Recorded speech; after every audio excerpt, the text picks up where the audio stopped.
দর্শকবৃন্দ, স্বাগত জানাই আমাদের চ্যানেলে। এবং আজকের ভিডিওতে আমরা শ্রীকৃষ্ণের গীতার দ্বিতীয় অধ্যায় নিয়ে আলোচনা করতে চলেছি।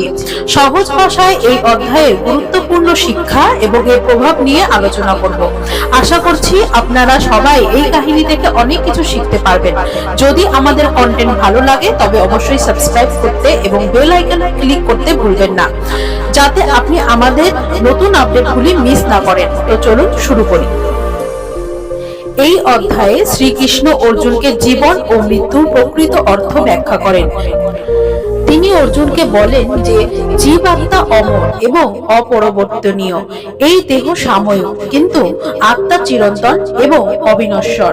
শ্রীকৃষ্ণ অর্জুনকে শিখিয়েছেন যে জন্ম ও মৃত্যু সবই প্রকৃতির নিয়ম এবং এটি মেনে নেওয়া উচিত।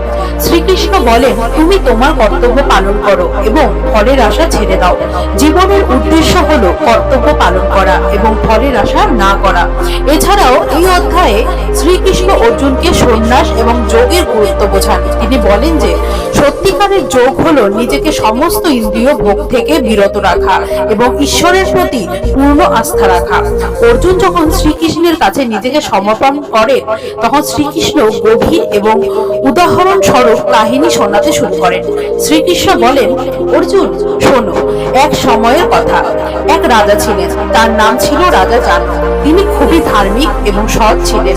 একদিন তিনি জানতে পারেন যে তার রাজ্যে মহামারী ছড়িয়ে পড়েছে। তিনি সবকিছু ছেড়ে গরিবদের সাহায্যে নিজের ধন সম্পত্তি বিলিয়ে দেন। অর্জুন চোখ বড় বড় করে শোনেন এবং জিজ্ঞাসা করেন, কিন্তু কৃষ্ণ, রাজা জানক তার নিজের সুখ স্বাচ্ছন্দ্য ছেড়ে গরিবদের জন্য সব বিলিয়ে দিলেন কেন? শ্রীকৃষ্ণ মৃদু হেসে বলেন, অর্জুন, রাজা জানক জানতেন যে ধন সম্পত্তি ক্ষণস্থায়ী। যে সত্যিকারের সুখ আসে তা আসে কর্তব্য পালন এবং অন্যদের সাহায্যে। রাজা জানক নিজেকে ইন্দ্রিয় ভোগ থেকে বিরত রাখেন এবং সমাজের কল্যাণে কাজ করেন। এটি হলো সত্যিকারের যোগ।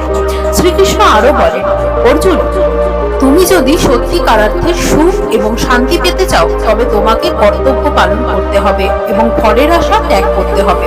তুমি যদি নিজের ইন্দ্রিয়গুলির নিয়ন্ত্রণ করতে পারো এবং নিজের মনকে সঠিক পথে পরিচালিত করতে পারো তবে তুমি সত্যিকারের যোগী হয়ে উঠবে। শ্রীকৃষ্ণ অর্জুনকে বলেন, তোমার দুঃখ এবং দ্বিধা অস্থায়ী। তুমি যদি সত্যিকারার্থে জীবনের অর্থ বুঝতে চাও তবে তোমাকে জানতে হবে যে আত্মা কখনো জন্মায় না, কখনো মরে না। এই দেহ নশ্বর, কিন্তু আত্মা বিনশ্বর। অর্জুনের মনে আবারও সন্দেহ জাগে। সে প্রশ্ন করে, কিন্তু কেশব, আমি কিভাবে যুদ্ধ করব যেখানে আমার আত্মীয় স্বজন এবং বন্ধুদের হত্যা করতে হবে? শ্রীকৃষ্ণ মৃদু হেসে বলেন, অর্জুন, তোমার কর্তব্য হলো যুদ্ধ করা, কারণ তুমি একজন ক্ষত্রিয়। তোমাকে তোমার ধর্ম পালন করতে হবে। যারা মারা যাবে তারা আসলে কখনোই মরে না, তাদের আত্মা অমর। তুমি তোমার কর্তব্য পালন করো এবং ফলাফলের চিন্তা ছেড়ে দাও। শ্রীকৃষ্ণ বলেন, যে ব্যক্তি তার ইন্দ্রিয়গুলির উপরে নিয়ন্ত্রণ রাখতে পারে এবং নিজের মনকে সঠিক পথে পরিচালিত করতে পারে, সে হলো সত্যিকার যোগী। তুমি ইন্দ্রিয় ভোগের প্রতি আসক্তি ছেড়ে দিয়ে ঈশ্বরের প্রতি পূর্ণ আস্থা রাখো। শ্রীকৃষ্ণ আরো বলেন, যুদ্ধে তোমার ধর্ম পালন করাই হলো তোমার কর্তব্য। যুদ্ধে যোগদান না করলে তুমি তোমার ক্ষত্রিয় ধর্ম থেকে বিচ্যুত হবে এবং কলঙ্কিত হবে। অর্জুন শ্রীকৃষ্ণের উপদেশ শুনে ধীরে ধীরে দৃঢ়তা পায় এবং নিজের কর্তব্য পালন করার সিদ্ধান্ত নেয়।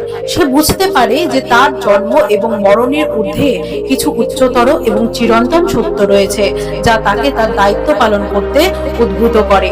এভাবে গীতায় দ্বিতীয় অধ্যায়ে শ্রীকৃষ্ণের শিক্ষার মাধ্যমে অর্জুন তার দ্বিধা কাটিয়ে উঠে এবং নিজের ধর্ম পালন করেন, যা তাকে সত্যিকারের যোদ্ধা এবং যোগী হিসেবে প্রতিষ্ঠিত করে। এই হলো গীতার দ্বিতীয় অধ্যায়ের কাহিনীর সমাপ্তি। এই ছিল আজকের ভিডিও। আশা করছি আপনারা উপভোগ করেছেন এবং কিছু নতুন শিখেছেন। যদি আপনাদের আমাদের কন্টেন্ট ভালো লেগে থাকে তবে অবশ্যই লাইক, কমেন্ট এবং শেয়ার করতে ভুলবেন না। আর নতুন আপডেট পেতে আমাদের চ্যানেলটি সাবস্ক্রাইব করুন।